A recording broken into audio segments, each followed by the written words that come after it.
Good morning. I'm Howard Wolpe, Director of the Wilson Center's Africa program, and I'm delighted to welcome all of you this morning on behalf of the Wilson Center's program and also Enough Project. This is a jointly co-sponsored initiative. For those of you who are unfamiliar with the center, just as briefly, the center was established in 1968 by an act of Congress as the living memorial to President Woodrow Wilson. He was our first American president to have a PhD and was university president, political science professor. And the center aims to fulfill his mission of bridging the gap between the world of ideas and the world of policy. We're a nonpartisan institute for advanced study and a neutral forum for open, serious, and informed dialogue on every conceivable global and national issue. We're very fortunate this morning to have three of the best experts around to discuss what has been characterized by many as perhaps the most intractable conflict and most difficult situation on the African continent in many ways, the Somalian case. I am anxious to hear the insights of our presenters this morning. We're going to hear from Chris Albin-Lackey, who is a senior researcher in the Africa Division of Human Rights Watch, where he covers the Horn of Africa. Chris received his BA in political science from Boston University and a JD from Columbia Law. He served as a Peace Corps volunteer in both Ethiopia and Madagascar.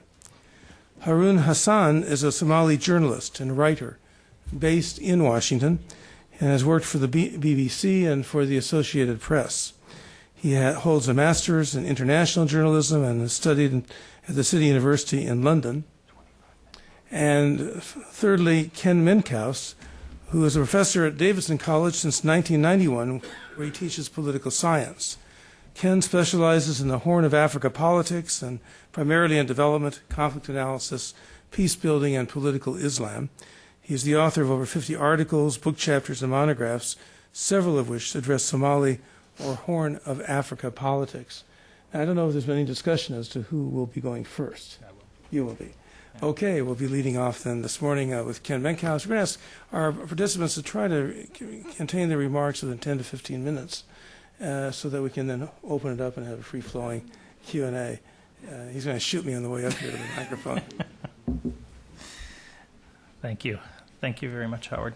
When you introduce the Woodrow Wilson Center and President Wilson, you will always forget to mention that he spent a year at Davidson College, where I teach, before Princeton poached him. I didn't even know that. Yes, actually. We like to claim him. He's on all of our brochures. Good morning, everyone, and thank you for coming to talk about a very disturbing subject right now, the situation in Somalia. We're here essentially to ring the alarm bell on what's going on there, and let me summarize my remarks now because I probably won't get through the full body of them in the time we have.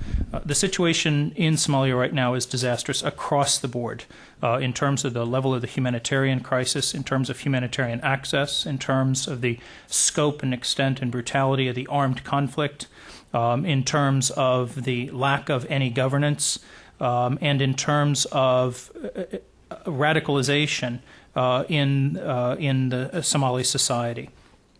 This is not just more of the same bad news that you've heard about Somalia for 17 years. We're going to argue that some of these changes represent seismic changes in Somalia, whole new levels of threats to Somalia and to Somalia's long-term stability and to our own security. This is the exact opposite outcome of what the U.S. and Western countries intended and wanted a couple of years ago when we embarked on a new set of policies towards Somalia. Policies towards Somalia, both U.S. and our shared multilateral approaches, have in fact been flawed and dysfunctional, and I think the evidence that we present this morning is going to be more than enough evidence to justify a call for a full review of how the international community is approaching Somalia across the board. And one of the points that I want to make is that any argument for business as usual, for stay the course, or for incremental changes in policy in Somalia bear the burden of proof at this point. The burden of proof should be on those who say things should go on more or less the same, given the severity of the crises there. Quickly, a situation report on those issue areas that I just outlined. First, the humanitarian disaster. We're facing a perfect storm in Somalia. We have, because of the level of armed conflict in and around Mogadishu, we have massive amounts of displacement, 400 to 700,000 Somalis displaced. We have a drought. We have the destruction of, or if not the destruction, the disruption of the market economy, so it's much more difficult to move goods into the country. The security costs of moving food into the country have gone up astronomically. There's over 400 militia checkpoints in different roads in Somalia, each extorting up to $500 per truck as they go past. We also have rising food and fuel prices globally, so even Somalis who have money are finding it difficult to secure enough food. And then we have lack of humanitarian space. It has been an extraordinarily difficult time for humanitarian aid agencies to reach people in need in Somalia for a variety of reasons. First, the TFG, the Transitional Federal Government's security forces, which, let me just be real clear now, are essentially paramilitaries. They are autonomous armed groups who happen to have a hat called the TFG, but they don't answer to TFG ministries.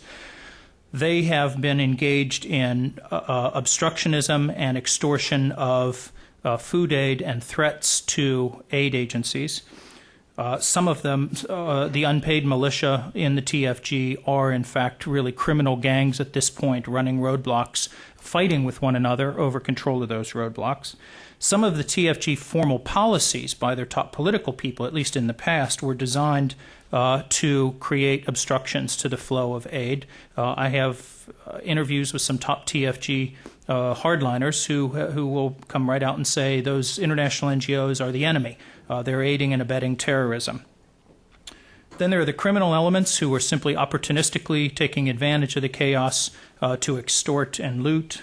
Then you've got the piracy. Somalia is now one of the most pirate-ridden coasts in the world, and that is making it more difficult for World Food Program and others to move food into the country. And then there's the Shabab, the radical Islamist militia, which since May has made explicit its intent to attack any and all Western targets or Somalis working with the West, and that was in response to our targeted killing of their leader, Ido, in May in a safe house in central Somalia. I should add that the Shabab is actually divided on this. Some of their leaders are disavowing this policy. It seems to be, but this is part of the problem. There is no command and control over some of these armed groups. Somalia today, as a result, is the most dangerous place in the world for humanitarian aid workers. Fully a third of all humanitarian casualties since July of last year, in the one-year period from July to July, a third worldwide have occurred in Somalia. There is almost no humanitarian space left. Most of the humanitarian agencies are de facto shut down. As a result, some are able to work at a minimal level, but we are really looking at, again, the perfect storm. Huge needs, no access. Second, armed conflict and insecurity. The insurgency against the transitional federal government and the Ethiopian National Defense Forces, which have occupied Mogadishu and parts of southern Somalia over the past 2 years, is sustained, it's committed, it's widespread, it has some level of popularity, although we'll talk about that more in a moment, and it's complex. That means to say that in terms of complexity, that it's a number of different groups that are not necessarily working together, they're occasionally even clashing. It includes the Shabab, which itself is broken from the opposition umbrella group, the Alliance for the Re-Liberation of Somalia, disagreeing with it over its alliance with non-Islamists and disagreeing with its deal that it's recently struck with the transitional federal government called the Djibouti Agreement, which we'll talk about more in a moment. The Shabab itself is split. It's split over tactics, over clan, over ideology, some really even over level of commitment to Islam. There are a number of clan militias that are essentially rehatting themselves, calling themselves Shabab, but with no discernible Islamist ideology. There are other Islamist insurgency groups answering to their own leaders in and around Mogadishu. There are clan militias that are operating autonomously, in some cases agreeing to abide by the guidance of the leadership of the Alliance for the Reliberation of Somalia. Again, very loose levels of command and control. And then there are the violence entrepreneurs, warlords and others who are taking advantage and joining the insurgency as it suits them, often for economic reasons. This fragmentation of the armed groups, the armed opposition, is a problem. It's going to make it very difficult for agreements to hold because no one really represents all of them. The tactics that they use, some of them are time-honored tactics in the Somali context: ambushes, standoff attacks, use of mortars. But we have also seen over the past couple of years extensive use of improvised explosive devices, often quite sophisticated, clearly technology that's been imported from other parts of the world, technology by which I mean know-how. Suicide bombings, which were virtually unknown in Somalia until a couple of years ago. And assassinations. Assassinations across the board have been a major problem, and Harun is going to talk about that in a little while with regard to its impact on civil society. The counterterrorism or counterinsurgency operations, rather, by the Ethiopians and the Transitional Federal Government security forces have been very heavy-handed. They've involved disproportionate response to attacks and collective punishment against civilians in the area. Whole neighborhoods have been targeted. As a result, whole markets, Bakara Market, has been badly damaged as Somalia's central economic hub, and that was done intentionally to punish an entire clan that they believe is sympathetic to the insurgency. Other tactics used by the Transitional Federal Government and the Ethiopians include widespread detention, economic warfare, extortion, and again, assassination. We have pretty good evidence to suggest that all sides are engaging in a level of threat against individuals and assassinations that have made Somalia unbelievably insecure for anyone who is prominent, whether as a professional, a civic leader, an aid worker. They are all at real risk. The Transitional Federal Government is also extraordinarily fragmented, arguably at this point more fragmented than the opposition. The Alliance for the Reliberation of Somalia initially looked more fragmented. After the Djibouti Accord, there was an attempt by a hardliner, Awais, to replace the leadership who signed the Djibouti Agreement with the TFG.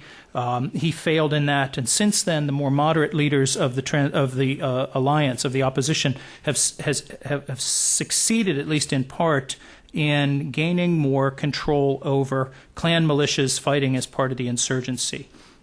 They don't, however, control the Shabab, and that's a big problem. On the part of the Transitional Federal Government, the splits are even worse, dysfunctional and with very little prospect of improvement despite a recent agreement. The splits are, first and foremost, the security forces. There are different security forces in the TFG who are essentially paramilitaries operating as a law unto themselves. Many at this point are essentially replicating the actions of warlord fiefdoms in the neighborhoods which they control. Their militiamen are the main source of insecurity for the population in Mogadishu, which is, of course, not the purpose of state-building exercises. The forecast for armed conflict, if I could just back up to that for a moment before going to governance, is that despite the Djibouti Agreement, which pledges the sides to honor a ceasefire in the next 30 days, which also offers the hope of joint military patrols or security patrols, of an Ethiopian withdrawal, which is crucial to a positive outcome in Somalia, and a replacement UN peacekeeping force, armed conflict is likely to continue in the country. And it's likely to get worse in the short term. Most Somalis, I had a chance to interview this summer, are expecting the fighting to intensify within these factions as well as between them. Particularly, they say the next war is going to be within various Islamist camps once the Ethiopians withdraw. The crisis of governance. I hate to be pessimistic, but let me just say this flat out. The Transitional Federal Government does not exist as a functional entity. We have pretended that it's existed. At times it has looked promising, like it could exist, but after 4 years of existence, here's what we've got. No civil service of any consequence. we've got no control. Their leaders have no control over the security forces now. Ministers complain that the security forces that are supposed to be answering to them are operating around them. Loss of control over almost all the territory of Somalia now. A purged parliament, which does not act as a government, as the embodiment of a unity government. The ministers are mainly abroad. If you want to interview the TFG, you go to Nairobi or Dubai or almost anywhere except inside Somalia. There's been no progress on transition, 4 years into a 5-year transition process, and the government is badly divided. The latest division, when the Prime Minister, who is a new replacement as of December 2007, Nur Ade, who is a moderate, who has reached out to the opposition, who is one of the few pieces of good news that we've got, he fired the mayor of Mogadishu, who is a warlord named Mohammed Dede. And that prompted a showdown with President Yusuf, whose camp is part of the hardliner group who rejected that. Yusuf tried to reverse this decision, and it looked like the TFG briefly was going to collapse because of this division. There were efforts to oust the prime minister. Exasperated Ethiopian officials last week convened them, flew them up to Addis, engaged in shuttle diplomacy because, of course, the prime minister and president wouldn't actually speak directly to one another, and got them to sign an agreement that they would abide by the Djibouti Accord. Ethiopia at this point seems to be siding with the prime minister, seems to be putting pressure on the hardliners around Abdullahi Yusuf, appears committed to seeing the Djibouti Accord implemented, and all of that, hopefully, is part of an Ethiopian strategy to withdraw from the country, which they seem to genuinely want to do sooner rather than later. Reconciliation is, in fact, the next topic, and that's one of our few hopeful signs in Somalia, and it's what we have to build on.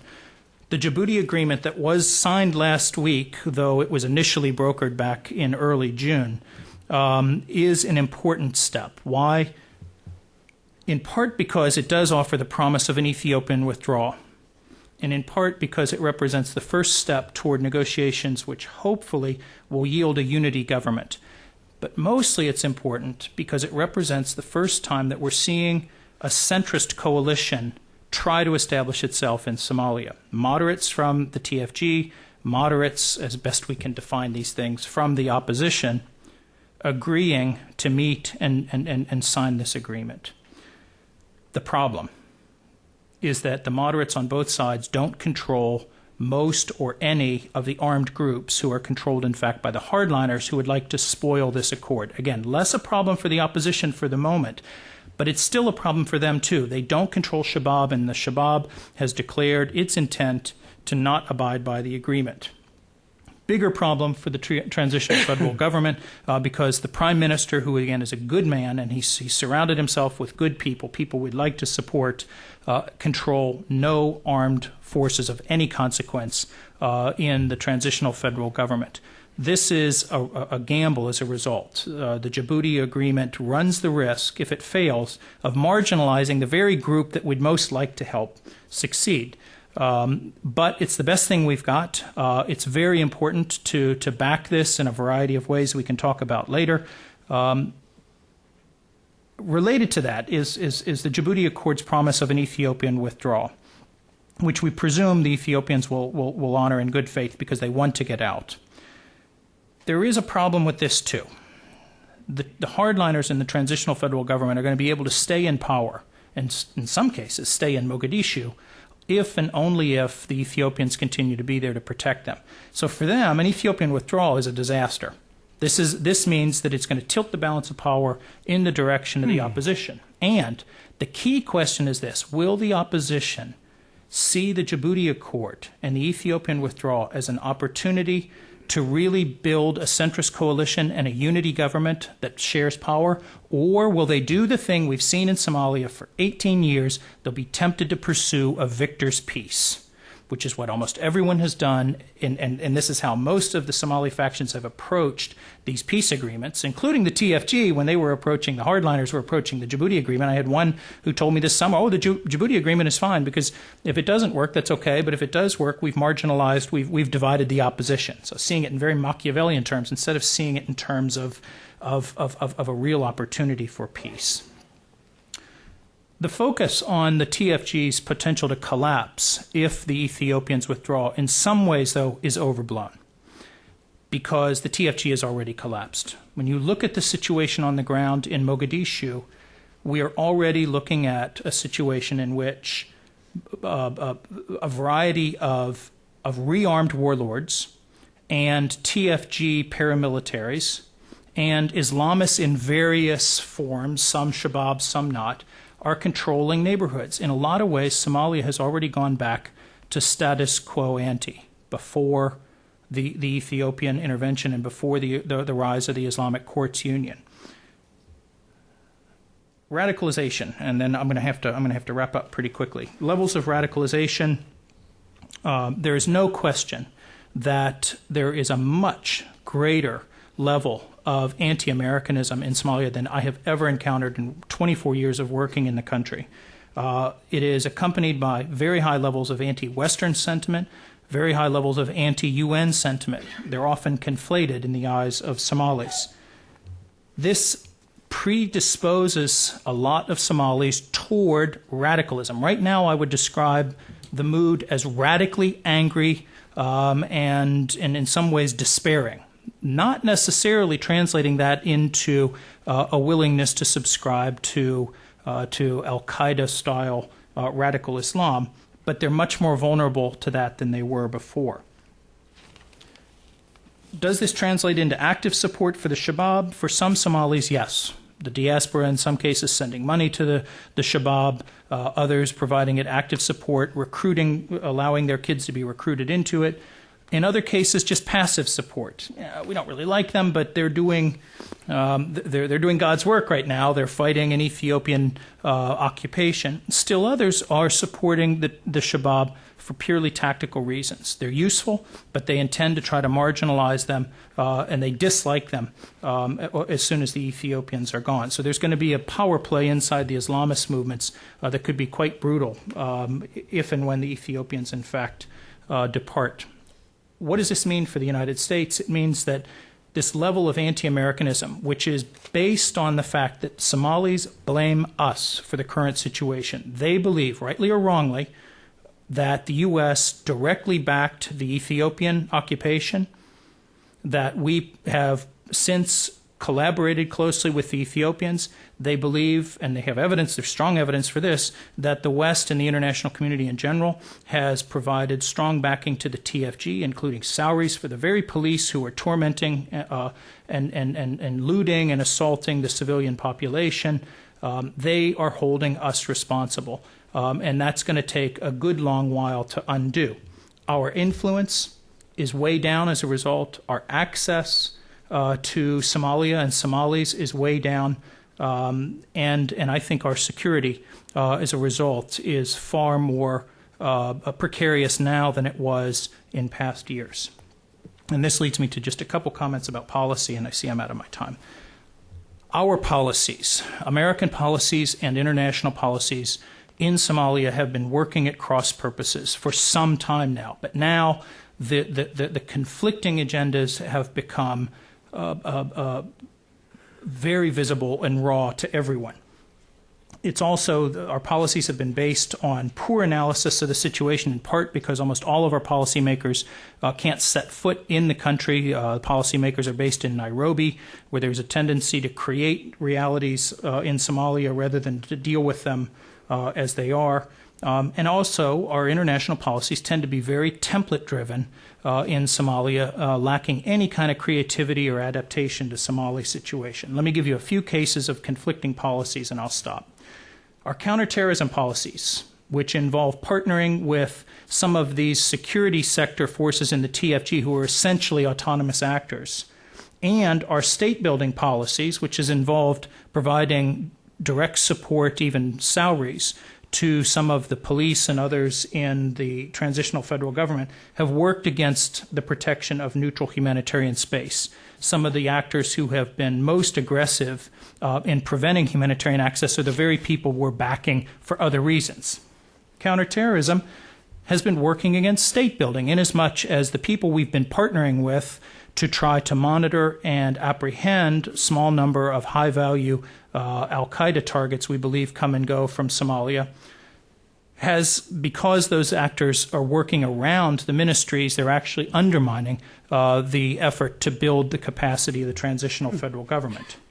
Our state-building capacity has been undermining the UN Special Representative's capacity as a neutral mediator. Why? Because our state-building work has been empowering one side in the dispute, so the other side doesn't see the UN as a neutral party. Our counterterrorism policies have been working against themselves.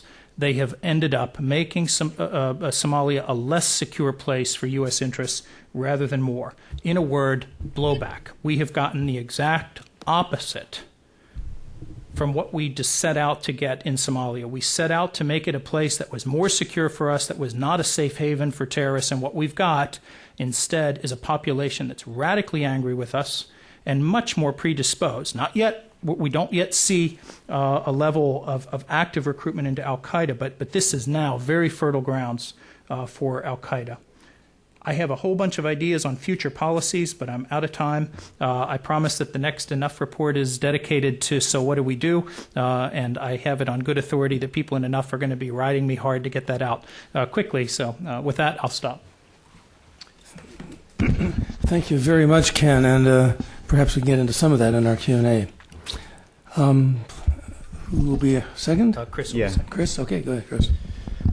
Ken has rightly talked about a situation that's a catastrophe in Somalia, and I think it's actually very hard to understand what that could even possibly mean for a lot of people, given the notoriously grim nature of what the status quo ante was before all of these events started to unfold. The numbers attached to this situation today alone ought to speak volumes. Since the beginning of last year, at least 8,000 Somali civilians have lost their lives as a direct result of this conflict. More than 1 million people have fled their homes. More than 2.5 million Somalis today are in serious need of humanitarian assistance and are having extreme difficulty accessing it because of the security situation and other problems in the country. By the end of the year, if trends don't improve, which they show absolutely no sign of doing, that number could rise to 3.5 million. Mogadishu has been largely depopulated as a result of this conflict. Some 800,000 people, at last estimate, have fled the city, and that represents about 2/3 of the entire population of the capital as it was a couple of years ago. And while Mogadishu has been the worst and most brutal theater of violence over the past year and a half, it's certainly not the only place that has been affected. And just recently, fighting in Belatwain between Ethiopian and Insurgent forces over the summer has seen perhaps another 70,000 people displaced from their homes. And just within the last week, or a little over a week, the UN estimates that some 35,000 more people have been displaced again from the port city of Kismayo, which has recently fallen to insurgent groups apparently linked to Al-Shabaab after being in the hands of a collection of clan militias for the past couple of years. In most other contexts, these numbers by themselves would go a long way towards telling the story, but in Somalia, that's emphatically not true. And there are a couple of reasons for that. One is that after 18 years without a central government, the world has become used to the idea of chaos and violence in Somalia, or I think the word that Ken uses in his paper is numb. And for that reason, these numbers, while people might understand that they are worse than the numbers that existed before, they don't actually convey the sense of something truly different and dramatically worse. Secondly, these numbers don't just represent a gradual downward trend with the same set of problems getting gradually worse over time. As Ken emphasized several times during his remarks, the crisis facing Somalia today is something fundamentally different and fundamentally worse than the already difficult realities that were presented by more than a decade and a half without any functioning central government prior to the end of 2006 when the Ethiopians entered the country.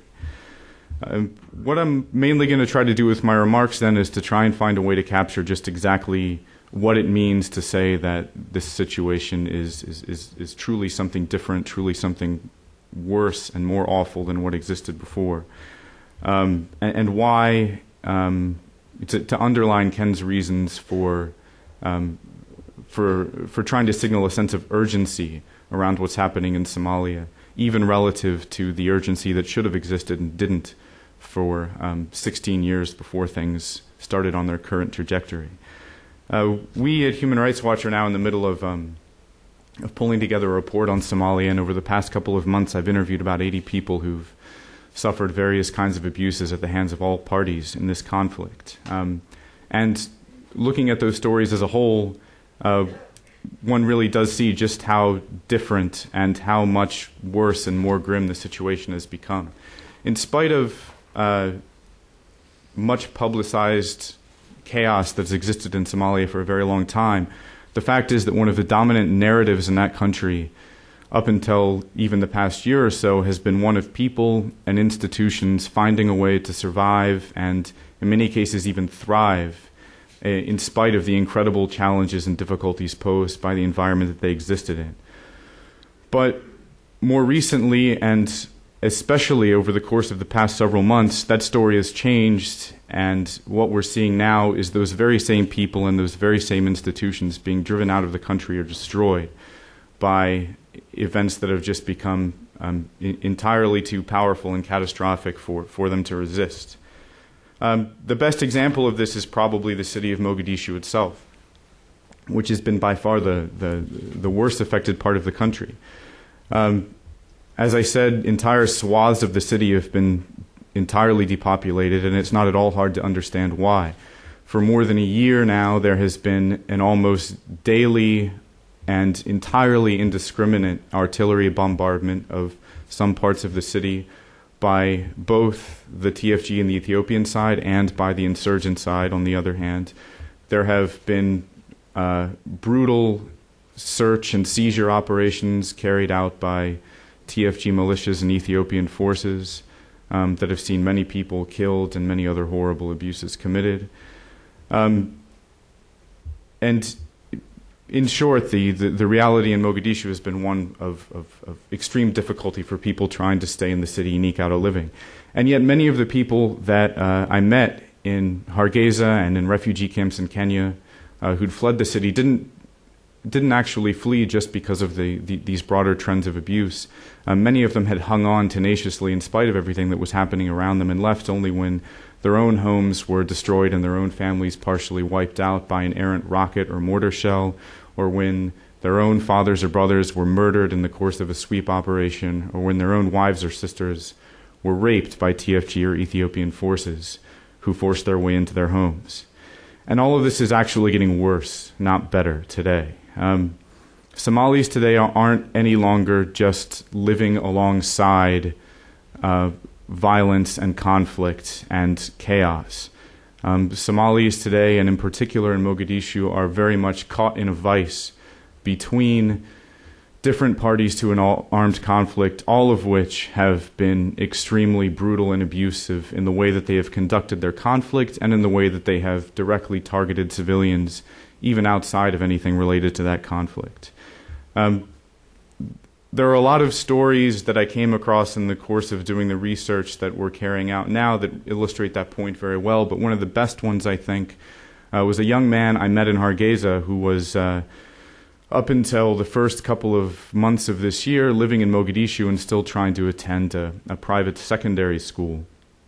And his school was visited by a group of young men who identified themselves as being al-Shabaab, demanded that the teachers stop class and let them speak, and they instructed all of the men that they had to be present at a meeting in the evening.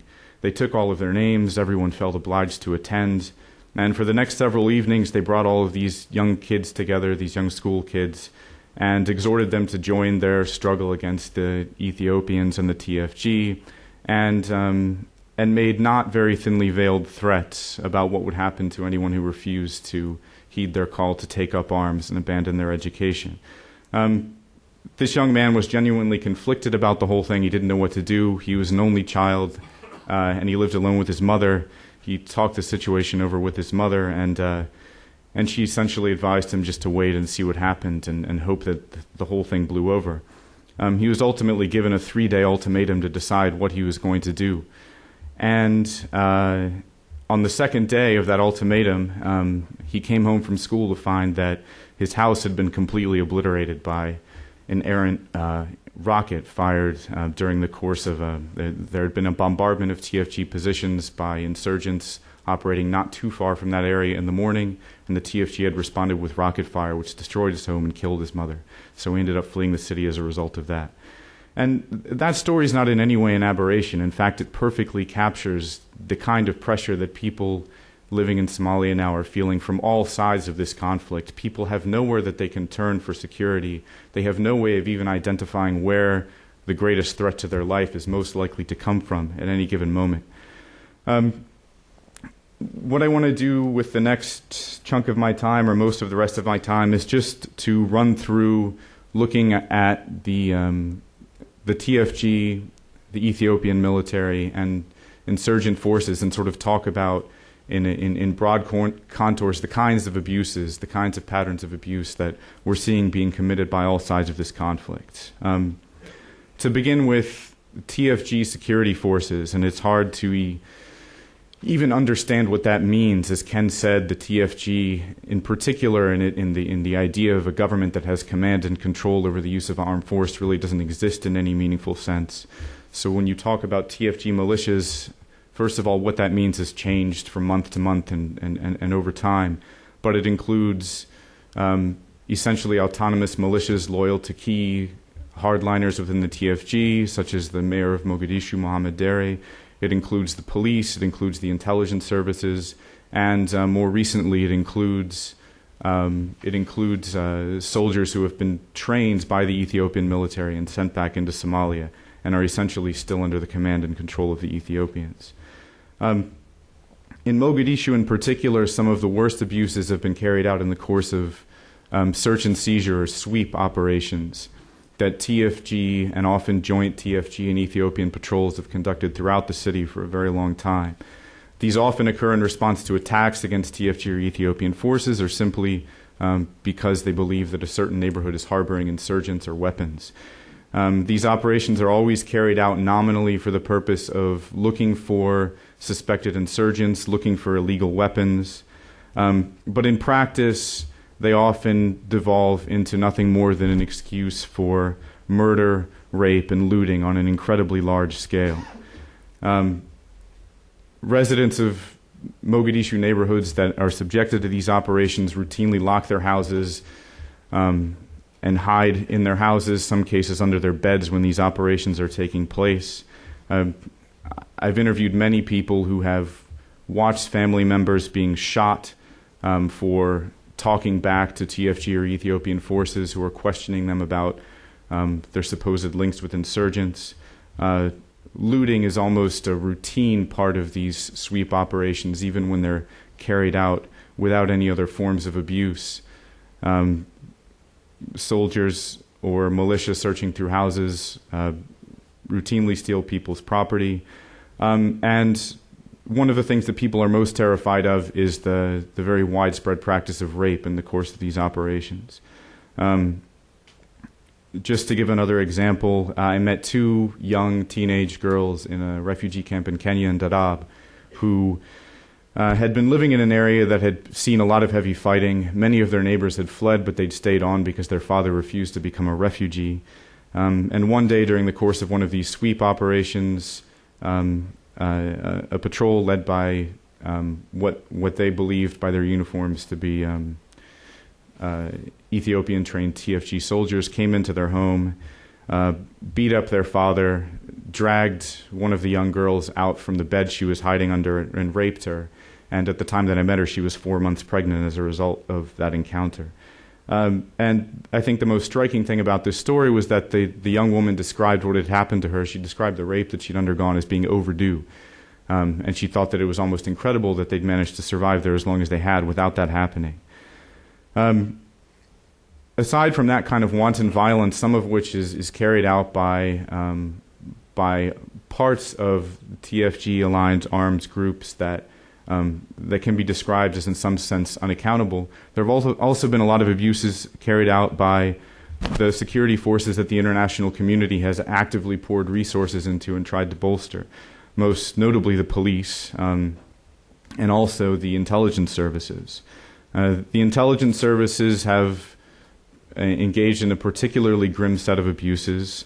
I've interviewed a number of people who've been imprisoned in a detention facility in a basement, which is essentially a dungeon-like facility where up to 200 people are crowded into a narrow, dark, airless space consisting of a corridor, 5 cells, and 2 rooms that are both disgusting, overflowing toilets and the only source of water for the prisoners. And the 2 cells nearest to the bathrooms, which usually overflow, are the punishment cells for people who get out of line. They described horrific conditions. Many of the people imprisoned there emerged with skin diseases. And the prisoners that I talked to, while they hadn't been tortured themselves, described once or twice a week people being dragged up the stairs by intelligence officials and then being tossed back down the stairs a couple of hours later, bleeding and screaming in pain. The police, for their part, for a very long time have made a routine practice of arresting people, not because they're suspected of committing any real crime, but just as a source of income. People, particularly in the course of sweep operations that the police have participated in, have been arrested more or less at random and held in police custody until their families are able to raise anywhere from several hundred to a couple of $1,000s in ransom money to secure their release. There's been some decrease in that practice recently, but that seems to owe more than anything else to the fact that the police are increasingly confined to their barracks and too afraid to come out into the streets and participate in these operations. Looking at the side of the Ethiopian forces, which have come in to support the TFG, I think, given the litany of horrors of the past year or so, it's easy to forget that in spite of how much many Somalis resented the Ethiopian presence on Somali soil, when the Ethiopian military first came into Mogadishu, it had a reputation for behaving quite responsibly. And as angry as people might have been that they were there, they were perceived as behaving fundamentally different than the TFG militias that they were supporting. They didn't rape, they didn't loot, they didn't harass or extort money from people at checkpoints around the city. But that's all changed, and no one says that anymore. About a year and a half of an increasingly brutal counterinsurgency campaign has fundamentally changed and debased the nature and the behavior of the Ethiopian forces occupying the city. Ethiopian forces have continued to respond to indiscriminate mortar attacks aimed in their general direction, with indiscriminate rocket attacks with Katyusha rockets into heavily populated areas. These have leveled people's homes and destroyed people's families really completely at random. The weapons they're using are entirely indiscriminate.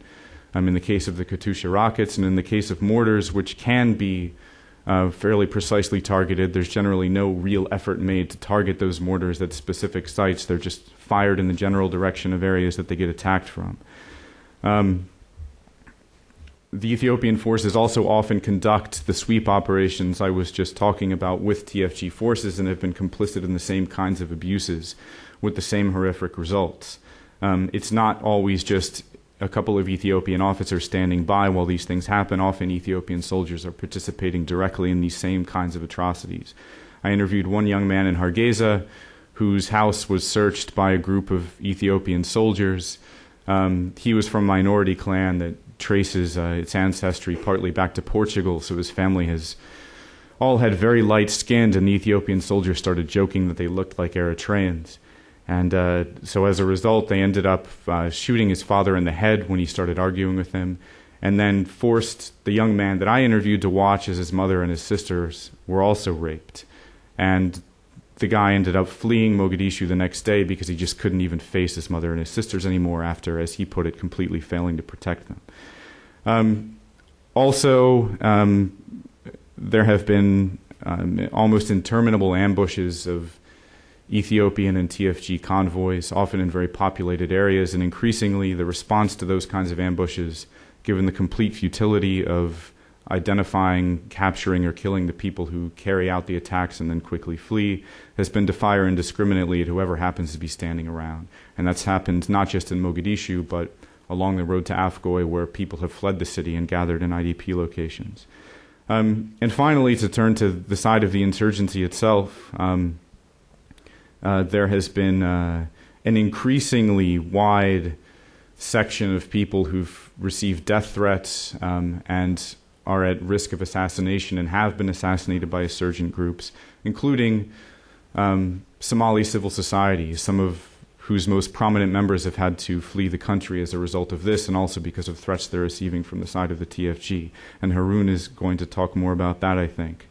But the range of people who have received death threats and been killed, in fact, by insurgent forces, and again, it's especially in Mogadishu, I think it's hard to overestimate and certainly to describe just how fragmented and diverse the range of insurgent actors is that are carrying out these abuses, or to pin responsibility on any one of them for many of these things. But the range of people who've been threatened and killed by insurgent groups include civil society actors. It includes religious leaders who have tried to preach messages against what they see as the politicization of Islam by Al-Shabaab and other insurgent groups. And it's included an absurdly broad range of people who are seen as collaborators with the TFG.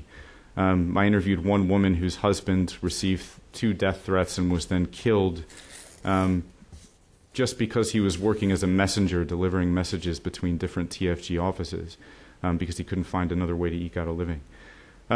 Insurgents have continued the cowardly and disastrous practice of firing mortars in the direction of TFG and Ethiopian installations from heavily populated areas, with the predictable result of indiscriminate rocket and mortar fire in return being fired at those same areas. And this seems not only to be callous, but really to be done almost with the explicit intention of inviting those kinds of brutal reprisals for the sake of making the TFG and the Ethiopians look even worse in people's eyes than they already do.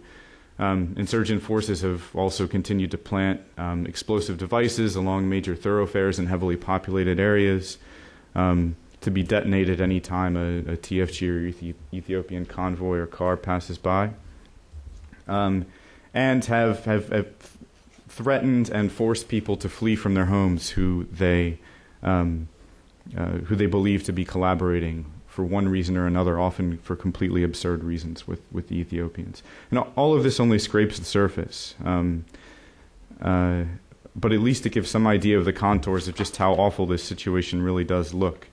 I'm out of time, so I'm going to wrap up, but I just wanted to echo one thing that Ken said, which is that it's very clear that, and the U.S. is certainly not alone in this, but it's very clear that U.S. policies, and in particular the overriding tendency to look at Somalia as a theater in the war on terror above and beyond anything else, has exacerbated rather than helped to resolve all of these problems.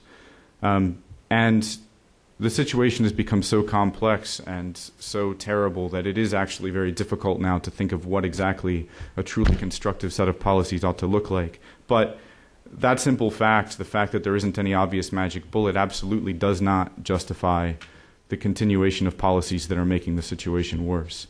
And the burden should be on the people trying to defend those policies to explain why they ought to or even can in good conscience be continued, as opposed to the people who are arguing for a radical shift in direction. Thank you very much, Chris. And then for our last speaker, we will turn now to Harun Hassan. Thank you. I'm speaking on personal capacity. My views will not reflect my new employers here in Washington, and I will stick to the script. Ken and Chris have spoken and told much of the information about Somalia, but I will say a few words about how Somalis view their suffering and the problems in their country. In some ways, what went wrong in Somalia is a mystery to many people, but to the Somalis, there are 2 main failures that fuel the current debacle. First, the Somali leaders have been unable to put their personal interests aside. In the history of Somali politics, only those who ruled and those who had the power had access to better education, finance, better life, and this has been a case that has driven much of the power struggle in Somalia, in which each Somali leader, including those who are involved in the Somali politics today, are trying to emulate. All of them want to do the same and take a lion's share of the Somali wealth. The second is the tendency to clan interests. This has denied the emergence of organizations and independent thoughts based on national agendas and better governance. And it has closed the doors to the emergence of national organizations that Somalis can affiliate with. Some of these independent thoughts, independent organizations, are the media and the civil society organizations in Somalia. For the part of the media, we have about 9 journalists who were killed for a variety of reasons in Somalia. Large part of them were assassinated, and even some of them, they were assassinated after they were given specific warnings that they will be targeted for what they have reported or for which group they are accused of being affiliated with. We also have the civil society groups who are very active in Somalia, who have been very outspoken, who are speaking to the international community, and for these reasons also they were targeted and attacked. Who is attacking them? It could be the transitional federal government, it could be the Al-Shabaab or the Islamic Courts, it could be freelance militias. But it's fair to say that those who are targeting them do not want the emergence of independent thought in Somalia. And the emergence of independent thought in Somalia is the only forward and the only hope for Somalia, because those who are involved in Somali politics are corrupt, whether the transitional federal government. The emergence of the Islamic Courts has brought some life and hope within the Somalis. They have shown some capability in restoring security and doing justice for the larger part of the community. But they have also been vulnerable to clan interests and external influences. And for that reason, it's fair to say majority of Somali leaders have been unable to put their personal interests away from in serving the large interests of the Somali population. This lack of viable atmosphere and lack of emergence of courageous leaders and the lack of bodies driven by national aspirations forced the ordinary Somalis to line up behind the bad leaders and clanism. The ordinary Somalis are fed up with their leaders and want to live in peaceful and just country. And the proof of this is that despite the hostile dramas and twisted politics, Somalis from all parts of the country are moving across regions. We see goods that have been imported from northeastern parts of the country, Puntland or Somaliland, going to the southern parts of the country. We see livestock from the southern parts of the country going to northern parts of the country. Even Somaliland, the self-proclaimed Republic of Somaliland, has its ports exported livestock from other parts of the country. So that connection and nationhood among the ordinary Somalis have not been broken. But the failure has been based on bad leadership and tendency to clan politics. Another proof of that is that how the ordinary Somalis reacted to the formation of the government, the current government, as well as the former government that was formed in Djibouti in 2002.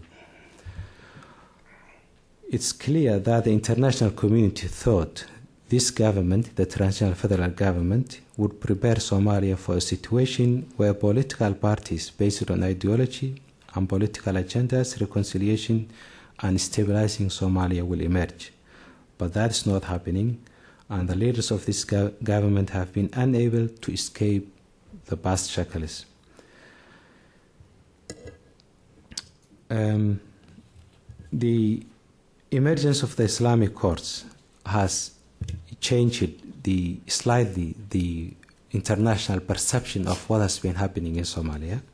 It has brought an interest from the United States government, from the regional government, and from the Western governments, who thought that this government is the best viable option for Somalia.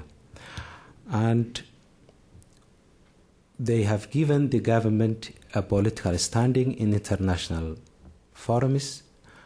This government was supported by the UN and other governments, but what this government have also failed is to pressurize the government to reconcile with the other Somali clans and other parties. One good example is Ethiopia, which has sent several thousand troops into Somalia. Ethiopia has put up with a lot of military casualties and with a lot of financial burden. But Ethiopia has not pressurized it, has not used its influence and leverage on the part of the Somali government to reconcile with the other Somalis. And as far as the United States government goes, the United States government has supported the TFG and the Ethiopian government, and it continues to support, but the United States government also underestimates the role it can play in Somalia. There might be a lot of hostility towards the United States government in Somalia, but it's also fair to say there are no deep-rooted hatred for the United States in Somalia. Somalis talk about restoring and how they can revive the international community's interest in Somali politics, because what they lack is interest by the international community in what's happening in Somalia. Many outsiders regard Somalia as a forgotten country, abandoned country, unable to govern themselves, and for the international community there's no position to take a very effective position. But the Somali point of view, in early 90s when the United States sent the 20,000 or so troops into Somalia, Somalis were not ready at the time. They could not see the opportunity and they missed that opportunity. Now they are ready, but the international community is not ready and is not willing to give them a chance again. We have seen the agreement in Djibouti, which was a positive welcome to many Somalis, but this agreement can only be implemented if there is a genuine interest from the international community and if there are genuine partners on the ground. I have talked about the lack of genuine partners and lack of leadership on the part of Somalia, but we can use the current government with the help of some of the Islamic courts who are very good at restoring peace and judicial systems. The government has the international recognition. These two can be combined. And if there is a genuine international high-profile involvement in Somalia, these two can be pressurized in working together, and a political process can be started. And until that reality comes to effect and the international community gives a chance to Somalis, and the Somalis understand the challenges ahead, Somalia will, in the foreseeable future, remain in the debacle that we see now. So I will stop there. Thank you very much. This has not been the most optimistic scenario painting that we have heard, and I really do look forward to some commentary in the Q&A on the policy modifications that Ken, you, and others might contemplate. But let us open up to questions now, and I would ask you to identify yourself and your affiliations. Microphones will be circulated, and so do you have a microphone?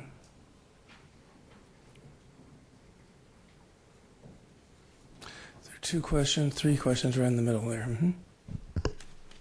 Hello, my name is Hussein Yusuf. I'm a graduate student at George Mason. I'm a Somali. I'd like to thank Ken for your interest in Somalia. I must say this is very exhausting, at least I feel. The problems of Somalia, I have had clans. I haven't had the names of the tribes. Why do they fight? We Somalis, we know this, and there is a long history that is 800 years, and that has never been looked at. I would like to leave it there, actually. Okay. So. We're going to take about three questions at a time, and then take them all right in front. Sumana Dhar, World Bank. I'm the country economist for Somalia. I just wanted to ask the panel here about the country divided. We haven't spoken much of Somaliland or Puntland. We have focused on the recent events in and around Mogadishu in South Central. I'd like to also ask Ken and Chris, maybe Harun also. Harun pointed to some of the options about the policy of maybe recognizing the more peaceful parts of Somalia and starting from there, and the efforts they have put in the last 10 years of stabilizing the north. Thank you. And right down the road, why don't you just pass it right down to the gentleman in the same row. Right up behind, I'm sorry. Hi, I'm Liam Perry, and I'm an Africa intern for Search for Common Grounds. And I was just really curious about what Chris has mentioned and what Harun has mentioned about the need for a change of policy in Somalia and I guess in the Horn of Africa in general. And maybe, as you said, maybe changing the policy approach so far and maybe, I don't know, maybe having a more regional approach and maybe, as the lady before has mentioned, dealing with already stabilized parts and actors within Somalia and other parts of the Horn, and maybe, I don't know, hopefully trying to revive maybe a regional governance body like the IGAD had been in the past. I know it's a bit complicated now with the Eritrean situation as well, and the whole region being just really complicated in general. So I'd like to hear your comments on that. Thank you very much. Thank you very much. Ken, do you want to begin? Sure. Clan lurks behind all of this. In 20 minutes, it's not even worth trying to peel that onion. But it is absolutely the case that a lot of the political dynamics and political conflicts have a very important clan dimension to them in Somalia. Many of the groups that we've been referring to have strong clan backing. The ICU, when it was in power, certainly had it had universal reach across every clan, but it also had a power base within one clan in Mogadishu. Likewise, the factions within the TFG today have very clear clan bases of support, and that's a problem. We could get into it now, but it would take forever. But you're absolutely right that clan matters, and it's important in particular when you hear things like the Shabab. Of course, Chris qualified that. You actually said it wasn't necessarily Shabab taking Kismayo last week. To the outside world, that means the hardline Islamists just took the second largest port in Somalia, when in fact what's going on in Kismayo is 4 clans who've been fighting over that damn port for 17 years, and each taking turns grabbing it and then losing it. And but one clan now is calling itself Shabab. I talked to a Somali who lives in the Juba Valley, and he said all the Habergadir clan militia who've been occupying us all these years, now they're calling themselves Shabab. They put a turban on their head, but they're the same guys, and it's not like they got religion all of a sudden. There are reasons for rehatting, and so you're absolutely right. Just one other element about clan, though, that's interesting.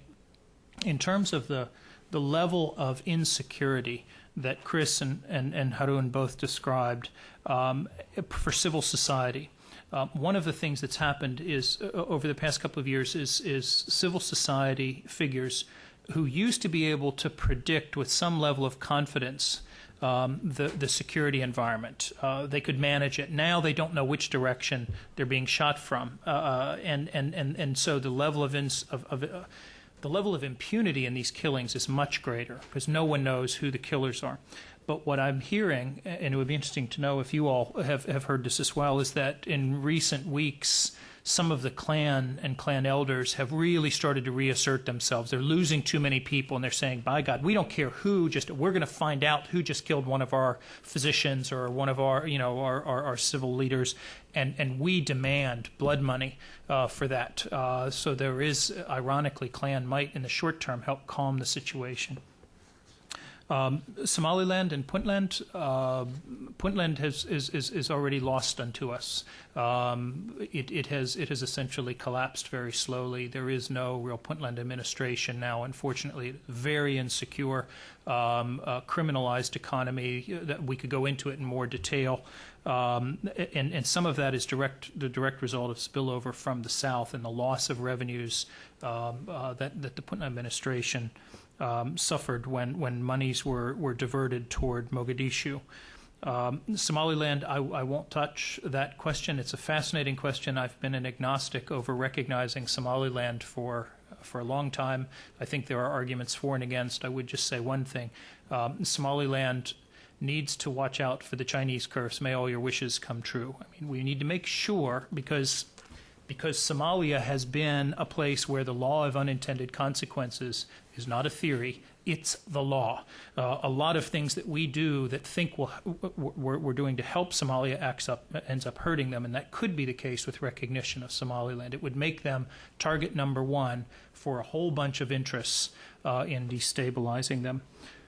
Foreign policy on a regional level, we've tried to take a regional approach in the Horn of Africa for a long time. The region isn't cooperating right now, as you pointed out, until the states can cease sponsoring proxy wars at one another's expense. I just don't see that as really being a profitable route, unfortunately. In the long run, it would be, the European Union solution would be great. On the Somaliland question, the only thing I'd add is that while Somaliland isn't exactly the Jeffersonian democracy that people sometimes like to make it out to be, it has actually done a lot more than just provide security for Somalilanders, which it's done a fairly good job of doing. The government has gone much further in according respect to basic human rights than any central government of Somalia prior to 1991 ever did. And I think it's an important reality that it really can't be denied that one of the main reasons it has done that is because of its quest for international recognition. That doesn't necessarily imply support for the idea of recognizing Somaliland. I think actually you can take that fact and argue for, against, or become agnostic, as Ken says about the issue. But it is a very important reality that has to be taken into account. That is one of the things that's driven a lot of the positive developments in Somaliland. As far as the broader question about new policy approaches, I didn't have a chance to make this point when I was giving my remarks, but from our perspective, one of the main and most dramatic policy changes, and this isn't just about international policy, this is about policy within Somalia itself, is a profound need to end 17 years of complete and total impunity for even the most horrific of crimes and abuses. And if Somalia ultimately is to move past what it's going through today and develop into more of a functional state, which makes some real effort to promote and respect human rights and security for Somali people, something is going to have to be done to find a way to address all of the horrific crimes of the past 17 years, and in particular of the past couple of years. There's not a lot of talk about that. And in fact, the situation is so catastrophic that, for the most part, key international actors don't even want to grapple with that question because it just makes everything even more complicated than it already is. But it actually is, it's a crucial component of any kind of way forward. And even if putting that into practice right now in the current environment isn't feasible given the lack of any real government in the country. It's something that absolutely has to be put together in terms of policy options now rather than left till the last minute, in which case it probably won't much amount to anything. I'll just add a bit the question regarding the stable regions in Somalia, including Somaliland. Mogadishu, many people, when they talk about Somalia, they talk about Mogadishu, because Mogadishu is the hub, is the capital, is the economical capital, as well as the nation's capital. And it's also where every travel maker from the country makes his political trade, whether they are from Somaliland or Puntland or southern parts or southwest. So that's why Mogadishu is always unstable. You cannot compare Mogadishu to a town or a city in Somaliland or a Puntland. It's a very large city and one of the biggest markets in the Horn of Africa. And the competition for economy and wealth is also there, apart from the political struggle. So, but what we can do regarding the stable regions is when the international community talk about sending troops to Somalia, they look at Mogadishu. And Mogadishu is a very hostile place.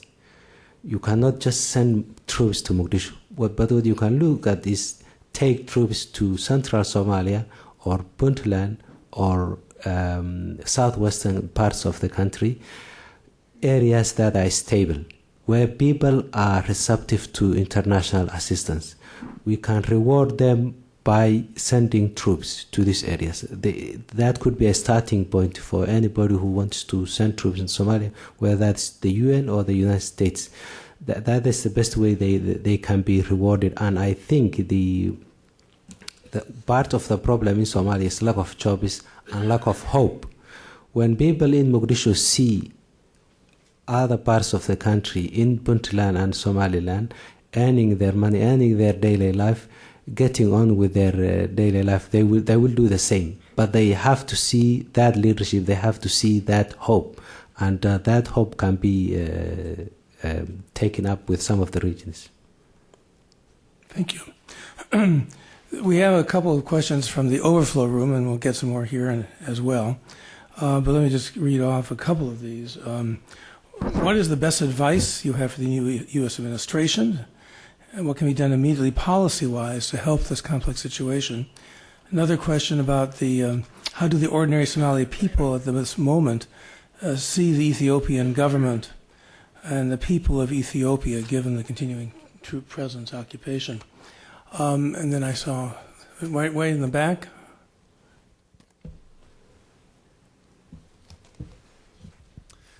Patrick Dupla from Refugees International. You talked briefly about the wrong-headed U.S. policy, and I guess you'll talk about it a bit more in detail now with this question. I wanted to know if any of you could comment on the SRSG's action, the focus on the peace agreement, the push for a PKO, and more generally the UN's action in Somalia. Thank you. Thank you. Let's take one more from the audience on the far left there. My name is Danny from State Department. I have a quick question. Where does the Huia Leadership Council fall? The what Leadership Council? Huia Leadership Council. Who are they supporting? What side of the ARS or the TFG? I'm just trying to get an optic as to where the HLC stands. Thank you. Thank you. Ken. To the question about policies, not necessarily for a new U.S. administration, but for the one that's with us for the next 5-6 months, whatever we have. Because time is not on anyone's side now. I think the first thing would be on the humanitarian side, a full court press by all parties in the international community, led by the United States, to maximize humanitarian space and to demand accountability. Aid agency personnel refer to Somalia as an accountability-free zone. It's very difficult to control where food goes. Everything is done with impunity by the government. International actors have often acted with impunity in Somalia, and I'm not just talking about Ethiopia and their defense forces, but our aid agencies and UN agencies have not been accountable for what has happened there. And I think a policy that is framed by a forceful emphasis on accountability for all would go a long way towards sending a message that you better allow this aid through, and you better leave the aid workers alone, because we are keeping score, and some of you may be held accountable when this is all said and done. A second, robust support to the key ideas behind the Djibouti Agreement. That is the one piece of good news that we've had in recent months. The rise of this centrist coalition, the willingness of moderates on both sides to talk and build. It's extremely fragile. It may not work. And we don't necessarily need to be wedded to the Djibouti Agreement itself, but what we do need to do is send a clear message in our policies and in our rhetoric to the Somalis that we support the basic principles behind this. Dialogue, power sharing, and moderation in terms, and compromise in terms of the two sides coming together in support of peace. Now, again, part of the problem, and Harun has already made reference to this, is that the two of the groups in Somalia who would be most important in supporting that kind of peace building, and the people we should be reaching out to the most, and we often do, is civil society, which is more robust than some people think in Somalia. I mean, it used to be a bit of a fiction, but they really are. The civil society groups are very, very important now in Somalia, and the business community, which has an interest in basic rule of law and stability. Some of them want a government, some don't, but they basically want stability, and they are expert at negotiating cross-clan alliances. Most of these businesses have hundreds of shareholders from every different clan. They've got business partnerships that not only span the conflict lines in Somalia, but also in Somaliland as well. These should be groups that should be fully behind a peace-building initiative, and yet, because of our counterterrorism policies, they are both marginalized. Why? The civic groups are afraid of being hit by some of the security forces that we back. They are accused by those security forces, generally wrongly, of supporting terrorism or extremism. And the business community's been hammered by the U.S. Treasury Department coming down on anyone and everyone who seems to have a link to al-Qaeda in terms of business. They've gotten very, very risk-averse about involvement in Somali politics for fear of the catastrophic consequences if they're accused of guilt by association. And so we've got those two groups that we most need right now that we've helped. And we're not solely responsible for this by any means. I don't want to overdo the bashing session today, but we certainly are partly to blame for their marginalization and peace building. In terms of state building, we have to start from ground zero. I've been saying this for some time. We need some kind of a high-level, mainly Somali commission to sit and really think hard about the state in Somalia. We've been trying to revive this thing for 17, 18 years with no luck at all, even when we're throwing lots of money behind it. What kind of state is actually appropriate for Somalia? What kind of state is feasible for Somalia? What do we really mean when we talk about things like federalism and 4.5 formulas of representation and building blocks and all of the stuff that tends to be not discussed in much detail? I think it's time. We are overdue for a radical rethink of how we go about reviving a state and what kind of state in Somalia. And then finally, counterterrorism. I think it needs to be deconflicted with all these other policies. It can't afford to undermine the state building and the peace building and the humanitarian work, which it unintentionally does at times. And then what it also has to do is start being guided by a broader set of questions, I think, which is namely, is this policy that we're pursuing in Somalia making America more safe, more secure? And I think we forget that. We had a case of this, I think, when we plinked Iro with that Tomahawk missile back in May. That was a classic case of the operation was a success, the patient died. We nailed a bad guy. He hadn't actually been going after us, but he was a bad guy, and he did. He's killed some of our Somali friends. He was a nasty piece of work. I shed no tears for his demise. But as a result of that, Shabab then said, okay, we're now going to take the war to any and all Western targets and friends of the West anywhere in Somalia and in the whole region. Well, and the humanitarian aid workers will tell you that that's one of the reasons why they are having so much more difficulty accessing the country. I'll stop there. The other questions seem more appropriate for you guys. All right. On the question about U.S. policy, I think the only thing I'd add to hammer away a little bit more on the idea of accountability is that it's one thing to say that the U.S. government has no leverage to insist on better behavior or accountability for human rights abuses on the part of the insurgent actors lined up against our allies in the TFG and the Ethiopians.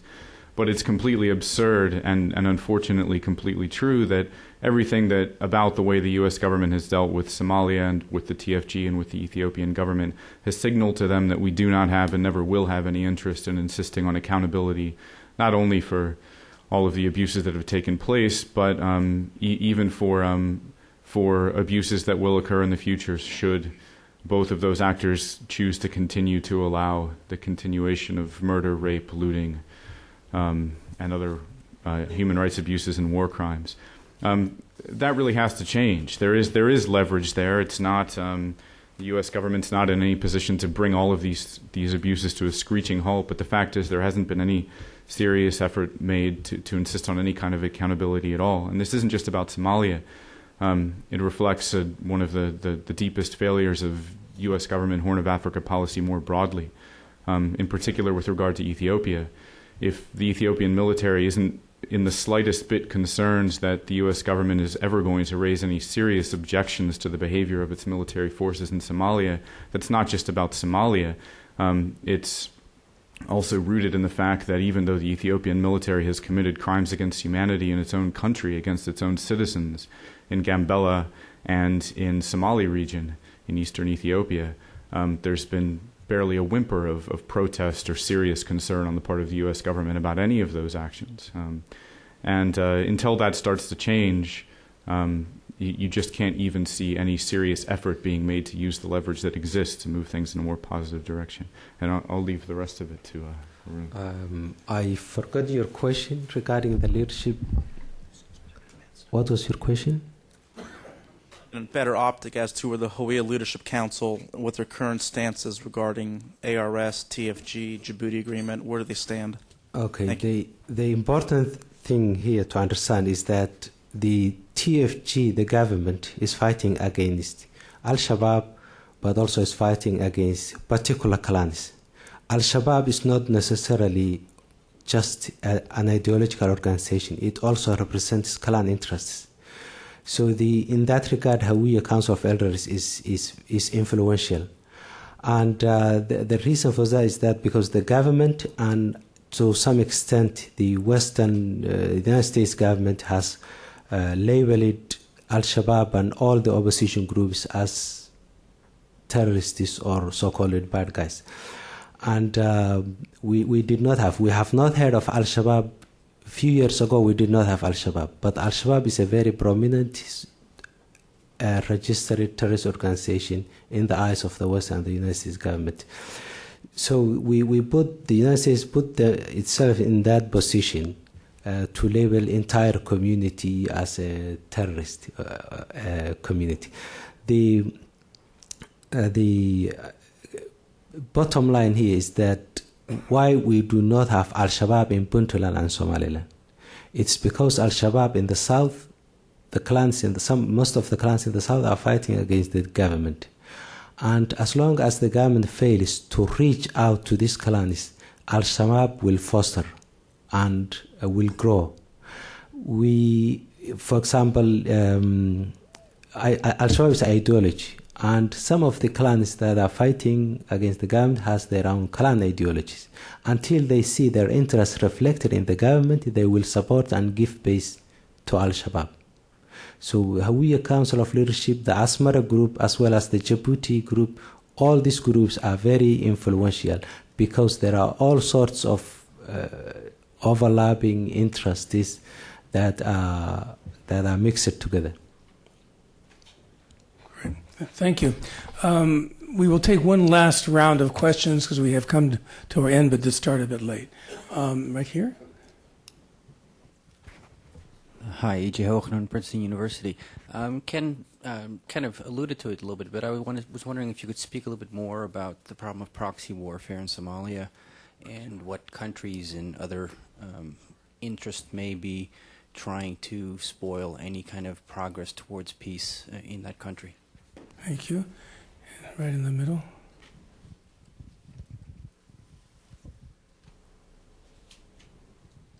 My name is Abdul Qadir Abdurrahman. I represent Somali Courts, an umbrella organization in Washington, D.C. My question is, as we know, what gave rise to the Islamic Courts is our government support of the warlords. And when the warlords were driven out of Mogadishu, then our government supported Ethiopia to invade and occupy Somalia. So how can you find a legitimacy for a government that brought what Somalis consider as enemy to its capital? So we are in fact illegitimizing the government of TFG. Instead of them getting popularity, they are getting, the Somali people are rejecting it. So my question to you is, how come, of what happened in Somalia, how come the international community, including the U.S., is not proposing a war criminal court such as the one that was established for Liberia or Sierra Leone, and Rwanda for that matter? And why is our government also not pushing for UN peacekeeping force if it, as it says, they support the Djibouti agreement? How come they're not pushing for the UN peacekeeping force? Thank you very much, and that reminds us of the question we did not respond to about Somalian perceptions of the Ethiopians at this moment. And then one last question in the back. You. You touched on the long-running conflict in the Somali region of Ethiopia, and I was wondering, do you envision that this perfect storm of events in Somalia might spill over? What kind of effects that might have in that region, both from the Ethiopian side and the Somali side? Thank you. Your name, please. Oh, I'm sorry, Jonathan Drake, American Association for the Advancement of Science. Thank you. Okay. I get to go first every time? All right. All right. No, I'm happy that it doesn't matter. The proxy war question is an important one.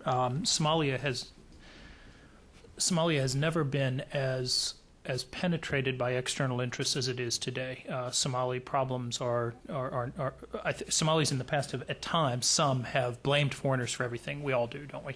But I think that argument holds more weight today than it did, say, over the past 10 years.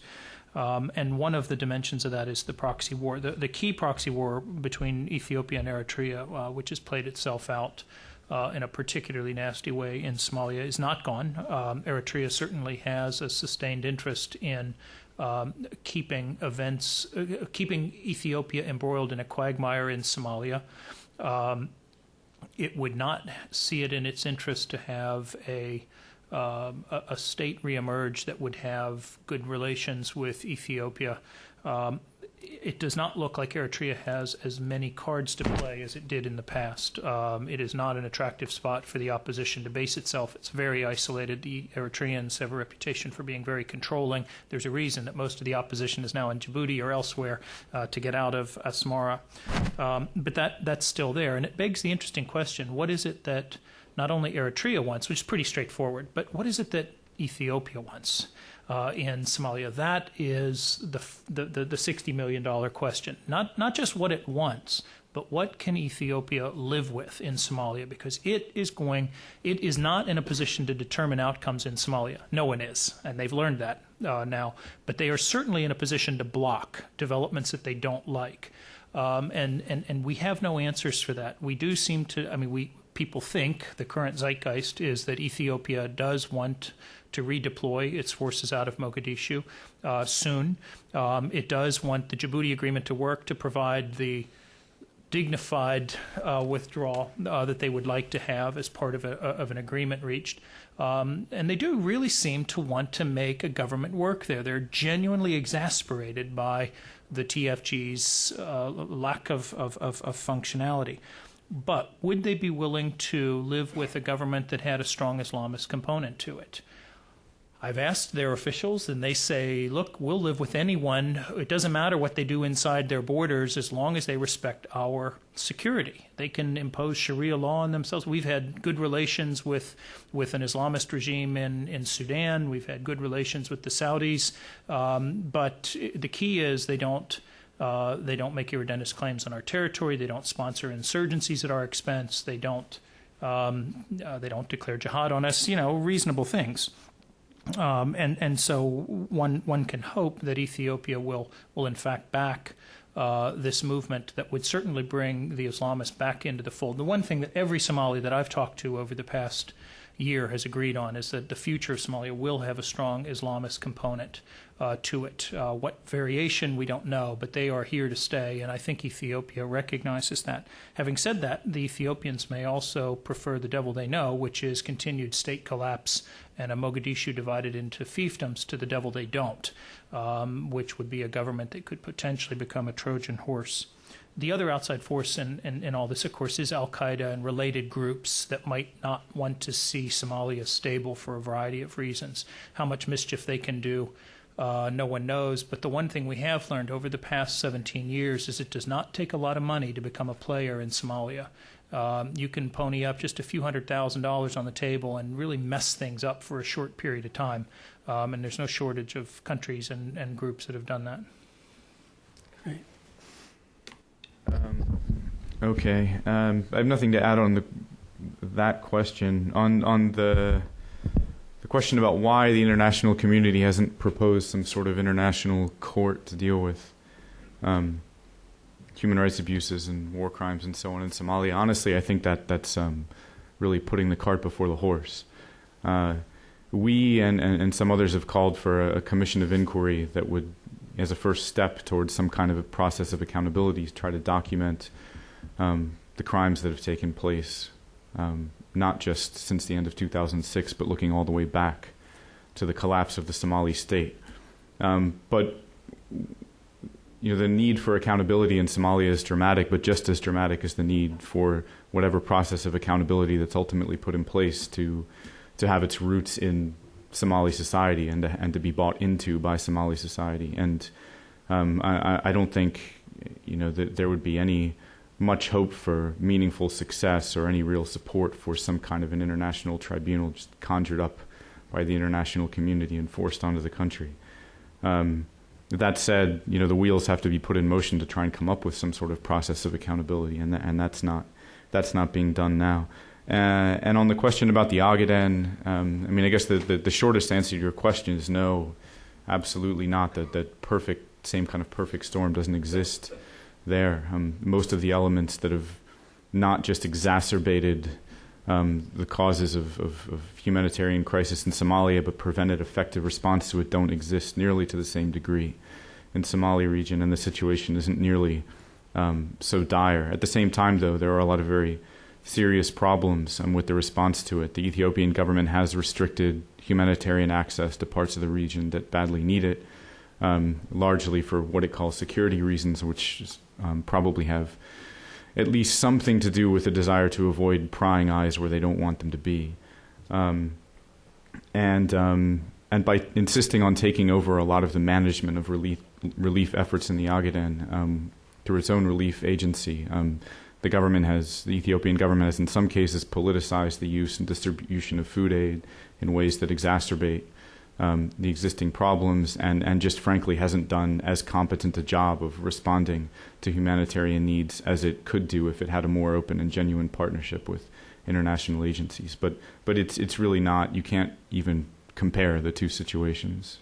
But it is nonetheless, in any other context other than directly comparing it to Somalia, a very serious situation. Harun, last comment? Regarding the question of Ethiopia divides the Somalis equally. Depends on if you are with the insurgents, you are against Ethiopia. If you are with the TFG, you are happy with Ethiopia. But you can compare the tactics that Ethiopia is using in Somalia to the tactics Ethiopian military uses in the Ogaden region. The Ethiopian incursion into Somalia has not started with the Islamic Courts. Ethiopia has been crossing into Somalia from mid-90s.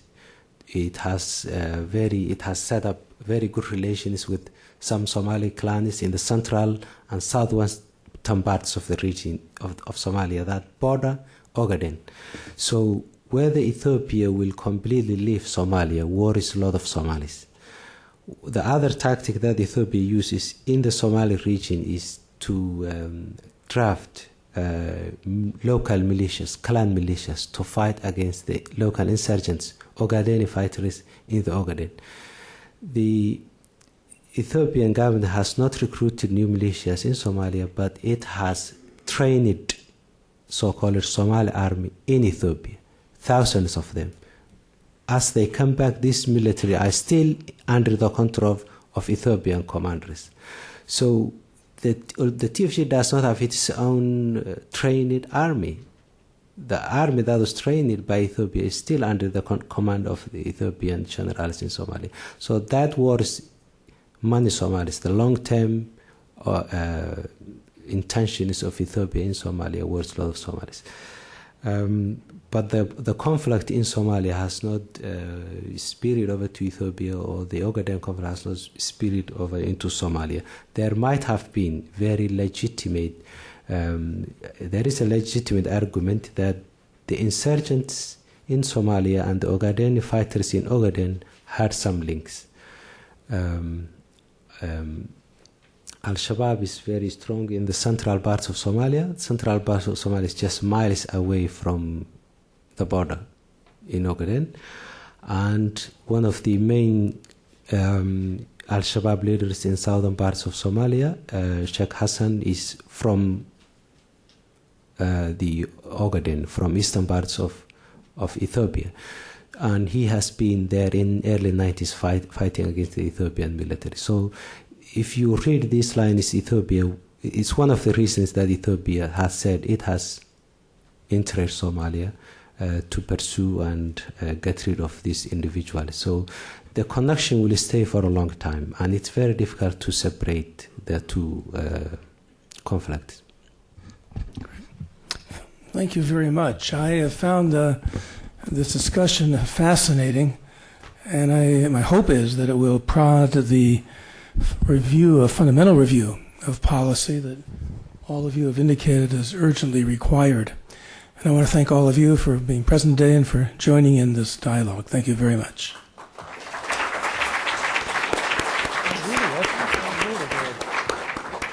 I just want to say one thing. I know that